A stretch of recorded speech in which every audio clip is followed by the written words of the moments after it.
پھر جب یہ کشتی میں سوار ہوتے ہیں تو اللہ کو پکارتے خالص کرتے ہوئے اسی کے لیے اطاعت کو، لیکن جب وہ ان کو نجات دے کر خشکی پر پہنچا دیتا ہے تو جھٹ شرک کرنے لگ جاتے ہیں، تاکہ جو ہم نے ان کو بخشا ہے اس کی ناشکری کریں اور فائدہ اٹھائیں۔ سو خیر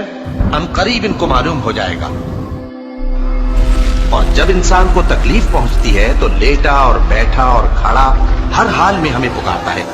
پھر جب ہم اس تکلیف کو اس سے دور کر دیتے ہیں تو بے لحاظ ہو جاتا اور اس طرح گزر جاتا ہے کہ گویا کسی تکلیف کے پہنچنے پر ہمیں کبھی پکارا ہی نہ تھا۔